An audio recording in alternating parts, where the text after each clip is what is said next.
You feel it the moment you walk away from them. Not just physical fatigue, but a heavy, hollow exhaustion. A sense that a piece of your identity was just worn away.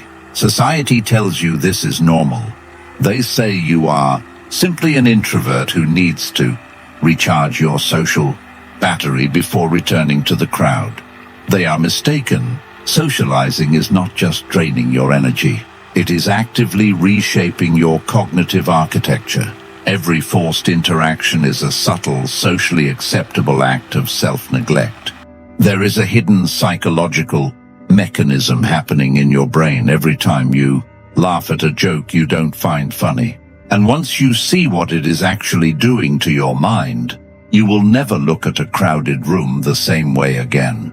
We live under a collective delusion that human connection is an absolute, unquestionable good. From the moment you are placed in a classroom, you are graded on your ability to play well with others. You are conditioned to believe that a full calendar equates to a full life. That isolation is a symptom of illness, and being highly social is the pinnacle of psychological health. Robert Greene, the modern strategist who dissected human nature without the comforting filter of social illusion, understood the hidden cost of this belief. He did not view the crowd as a source of warmth.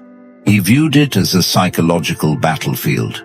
He observed that to exist within society, a person must constantly manage appearances, suppress instincts, and surrender a massive portion of their individual power. You cannot be fully yourself and simultaneously be palatable to the masses. The two states are fundamentally incompatible. Look closely at your own existence. Trace the outline of your days. How many hours this week did you spend adjusting your personality to make someone else feel comfortable? How many times did you bite your tongue, dilute your opinion, or fake enthusiasm because the unwritten social contract demanded it? You think you are merely playing a game. You believe you can put on the mask for the dinner party, the office meeting, or the social gathering, and then take it off when you return home with the core of who you are remaining perfectly intact. But the human brain does not work that way. The mind is highly adaptable. It conforms to the shape of the environment it is repeatedly exposed to. When you constantly pour yourself into the shallow molds of social expectation, your intellect gradually loses its depth. You are not just acting a part, you are slowly becoming the character you pretend to be. The cognitive tax of the false persona. We begin with the biological cost of pretending.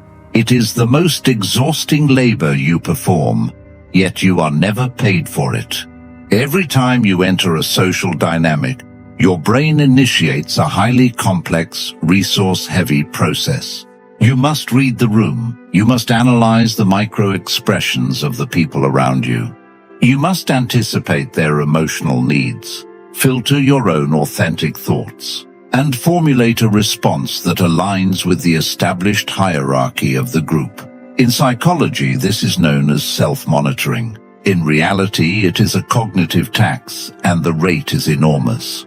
Robert Greene has repeatedly pointed out that social life is built upon masks, performances, and strategic appearances. A person with a highly analytical mind often experiences a distinct sense of pressure when forced to engage continuously with ordinary social dynamics. This is not mere arrogance, it is a psychological reality. When you possess a mind capable of deep analysis, forcing it to operate at the frequency of small talk is like forcing a high-performance engine to idle in traffic. It overheats. It wears down. Think about the sheer amount of mental energy required to suppress a genuine reaction. Someone says something profoundly uninformed. Your instinct is to dissect the flaw in their logic, but you calculate the social cost. You realize that correcting them will create tension. It will make you appear arrogant. It will disrupt the fragile harmony of the group. So you swallow the truth. You nod. You produce a synthetic smile. That single act of suppression requires significant cognitive effort. Now multiply that by 100 interactions a day. You are actively fighting your own nervous system to remain socially acceptable. This is why you feel physically exhausted after a networking event or a family gathering. Your body is not tired from physical exertion. It is depleted from the effort of maintaining a fabricated persona. You are experiencing performance fatigue. The tragedy is that society demands this performance, yet often distrusts the performer. If they sense you are being artificial, they may reject you. But if you show them your unfiltered truth, they may distance themselves. You are trapped in a double bind, forced to be an actor in a play where the script is constantly changing and the audience is often uncomfortable with authenticity. When you spend your life managing the perceptions of others, your own internal compass begins to spin uncontrollably. You lose track of what you actually believe versus what you have been conditioned to say. The persona you built to protect yourself becomes a burden, feeding on your mental energy until very little remains. Is it any wonder you feel empty when the door finally closes? You have spent the entire day giving away pieces of your attention to people who may not even value what you sacrificed to provide it. Why do we endure this? Why do we voluntarily walk into environments that strip us of our vitality? Because of a much darker, more subtle mechanism at play, the contagion of the collective mind. This is the psychological reality that civilized society tries desperately to ignore.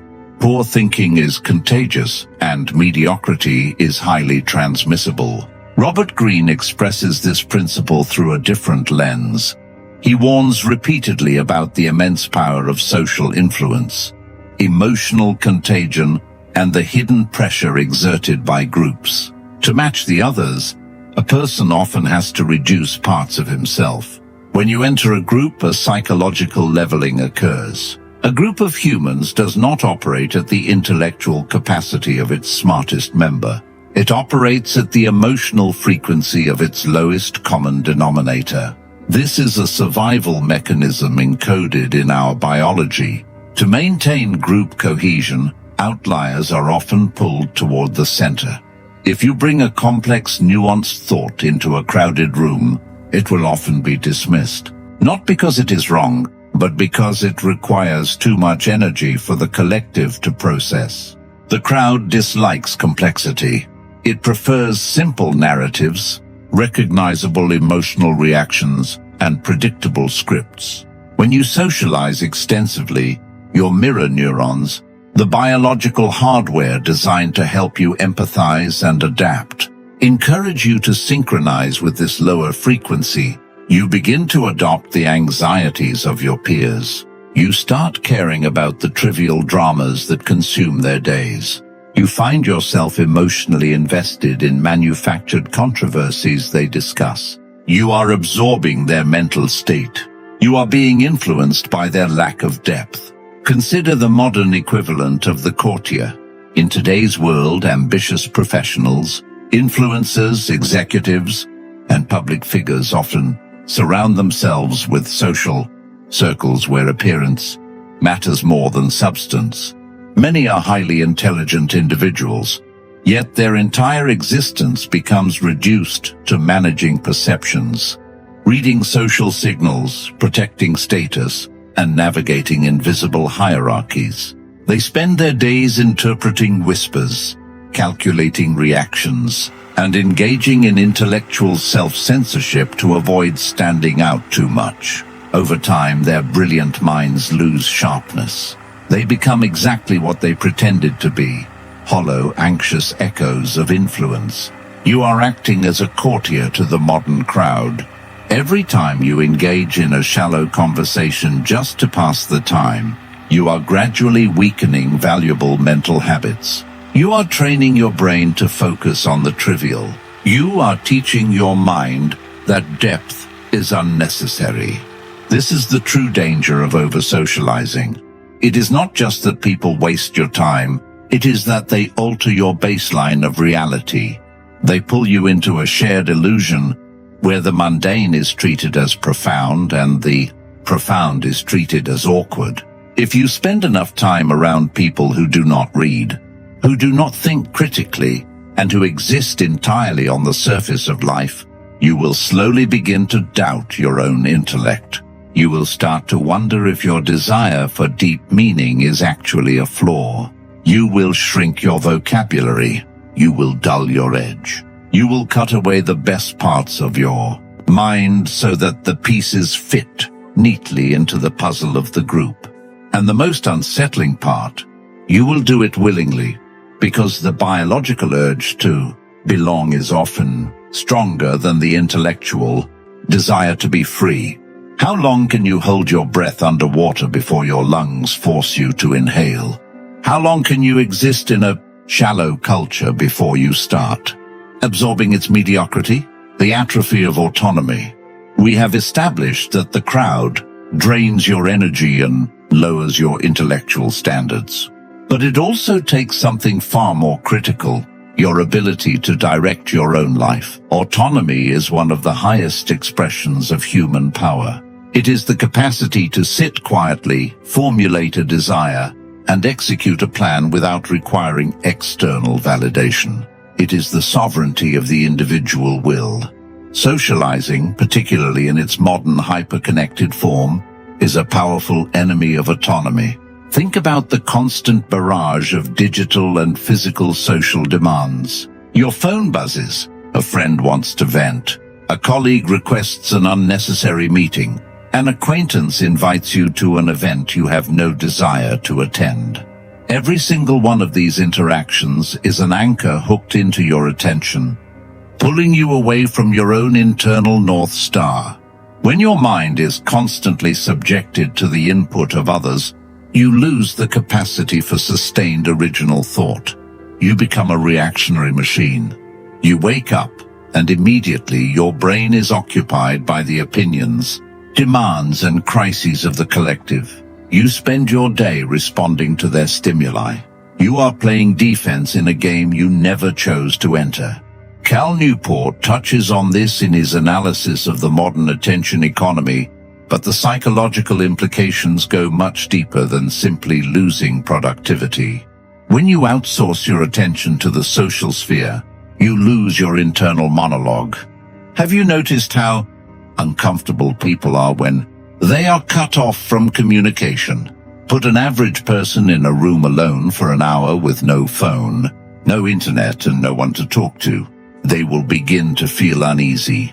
They may even experience noticeable discomfort. Why? Because they have used socializing as a distraction. They use the noise of other people to drown out the unsettling realization that they have very few original thoughts of their own. They require constant external input to confirm that they exist. They text, they post, they talk, not to communicate information, but to ping the environment like a bat using sonar, desperately waiting for an echo to prove they are real. If you cannot sit in a room by yourself and generate your own mental stimulation, your mind is already occupied by outside influences. Robert Greene repeatedly highlights that periods of strategic isolation are essential for self-mastery, because only when you are removed from the constant influence of others can you hear your own voice clearly. When you socialize, you are constantly negotiating your desires. You want to go left, the group wants to go right. To maintain the connection, you compromise. You go straight. You end up somewhere neither of you wanted to be. Apply this to the larger trajectory of your life. How many of your goals are actually yours? How many of your desires were planted by the social circles you frequent? Did you want that career, or did the group deem it prestigious? Do you actually care about that political issue, or are you simply echoing the outrage of your peers to signal your allegiance? When you socialize relentlessly, you become an amalgamation of the 5 people you spend the most time with. You become a psychological patchwork built from borrowed opinions and inherited desires. You trade your unique path for the comfort of the herd. But what happens when the herd moves in the wrong direction? The anatomy of social exhaustion. Let us strip away the philosophy for a moment and look at the cold, clinical reality of what happens to your body when you force yourself to socialize against your will. The exhaustion you feel is not a metaphor. It is a genuine physiological response. When you enter a complex social environment, your amygdala, the threat detection center of your brain, becomes highly active. You are surrounded by unpredictable variables. Other humans are among the most complicated social forces on the planet, and your nervous system knows this. Even in a polite setting, your brain is tracking hierarchical threats, potential conflicts, and social standing. If you are highly perceptive, you are processing a massive amount of nonverbal data. The slight shift in someone's tone, the passive-aggressive compliment, the subtle exclusion from a conversation. Your body registers this social friction as a meaningful challenge. It triggers the release of cortisol, the stress hormone. Your heart rate elevates slightly. Your breathing becomes shallower. You enter a mild state of stress readiness. But society dictates that you cannot openly confront the situation, and you cannot simply leave. You must sit there, smile, and engage in the dialogue. So your nervous system often defaults to the third stress response, appeasement. Appeasement is the act of excessive people-pleasing to neutralize a perceived threat. You flatter the arrogant boss. You laugh at the unfunny joke. You agree with an opinion you privately reject. You do this to calm the environment and ensure your social stability. We have normalized this biological stress response and called it having good manners. Over time, this constant elevation of cortisol and the suppression of your natural instincts leads to significant cognitive fatigue. Studies examining social overstimulation suggest that forced interaction can reduce the efficiency of executive functioning in the prefrontal cortex. This means that after a heavy weekend of socializing, your brain may temporarily lose some of its ability to make complex decisions, regulate emotions, and focus on difficult tasks. You have drained valuable mental resources simply to prove you are a team player. You are treating your brain like a battery that can be endlessly drained and restored. But cognitive reserve is limited. Every hour you spend navigating the exhausting waters of human ego is an hour of high-level intellectual processing you can never get back. You are burning the fuel meant for building your future simply to keep the people around you comfortable. And for what? What is the actual return on this massive investment of your mental energy? The illusion of companionship. This brings us to one of the most painful realizations of all. The reason you subject yourself to this mental depletion is because you believe it cures loneliness. You believe that being surrounded by people is the antidote to feeling isolated. It is often the opposite. Robert Greene repeatedly points out that most people wear masks and interact through carefully managed personas. The result is that many social connections are far shallower than they appear. Being alone in a room can be peaceful. Being in a room full of people who fundamentally misunderstand who you are is one of the deepest forms of loneliness a human being can experience. When you wear a mask constantly, you attract people who like the mask you wear. They become attached to the accommodating, agreeable, diluted version of you. They call you a friend, but they do not know you. They know the avatar you created to navigate social expectations. Therefore, every time they praise you, every time they invite you out, it feels hollow because your subconscious knows they are not applauding you. They are applauding the performance.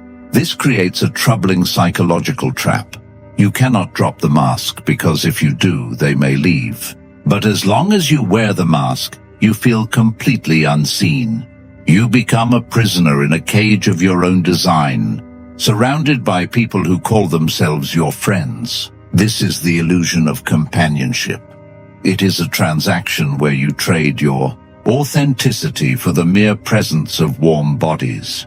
Think of the people you consider your closest circle.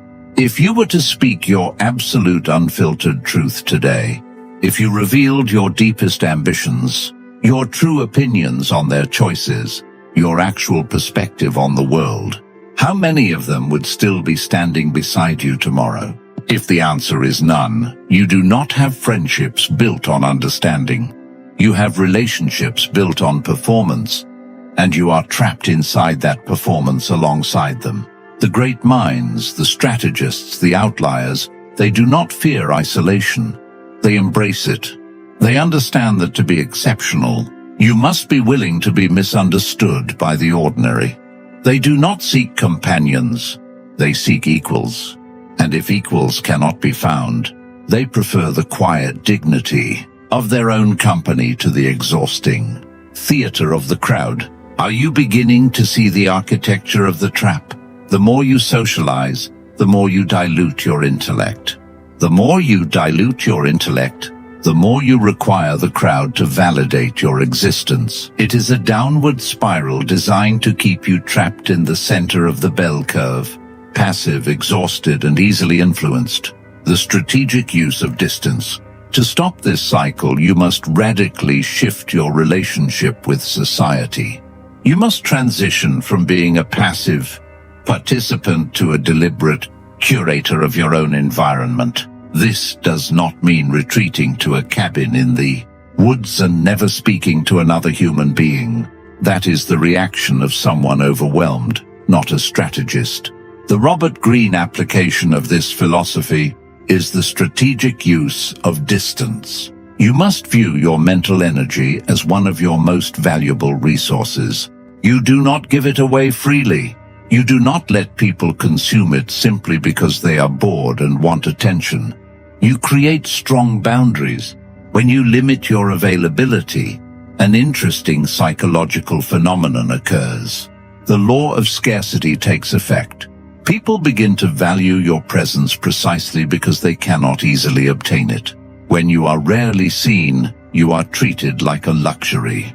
But the true benefit is not how they perceive you. It is what happens within your own mind. When you pull back from the constant noise, the mental fog begins to lift. The cortisol levels drop. The mirror neurons stop firing erratically, trying to synchronize with the chaos of the crowd. In that newly acquired distance, your original thoughts begin to resurface. The opinions you buried to keep the peace start to demand attention. The ambitions you scaled back because they intimidated your peers begin to stretch their legs. You begin the painful, glorious process of remembering who you actually are. This requires an immense tolerance for being disliked. When you stop returning texts immediately, when you decline invitations without offering a fabricated excuse, when you refuse to engage in the petty gossip that fuels the group chat, they will turn on you. They will call you arrogant. They will say you have changed. They will accuse you of thinking you are better than them. Let them. Their anger is simply the frustration of someone who no longer has unrestricted access to your time, attention, and energy. Do not attempt to explain your withdrawal to them. Logic cannot penetrate a mind dedicated to its own distraction. Respond to their accusations with calm, unbothered detachment. Your lack of reaction will unsettle them more than any argument ever could. It signals that their judgments no longer hold any currency in your reality. You have stepped off their playing field entirely. This is where you forge true mental invulnerability. When you no longer fear the rejection of the crowd loses all its leverage over you. You become difficult to manipulate. You become sovereign. You are no longer reacting to the world. The world must now adjust to the space you carve out. This is the path of the outlier. It is a path characterized by long stretches of solitude, intense periods of deep focus, and social interactions that are chosen entirely on your terms. You socialize not out of obligation, not out of a desperate fear of loneliness, but out of deliberate choice. And when you do engage, you bring the full force of a rested, sharp, uncompromising mind to the table. You do not mirror them. You compel them to react to you. The destruction of your mind was happening so slowly, you mistook it for growing up. You thought the exhaustion was just the price of doing business in the modern world. Now you possess the lens to see it clearly. Every room you enter is an exchange rate. What are you paying and what are you getting in return? You have the power to stop the transaction at any moment. You have the authority to stand up, walk out of the room, and close the door behind you. And when that door finally closes and the noise of the world is completely shut out, who is actually left standing there? If the answer scares you, it means you have work to do. Subscribe if you haven't.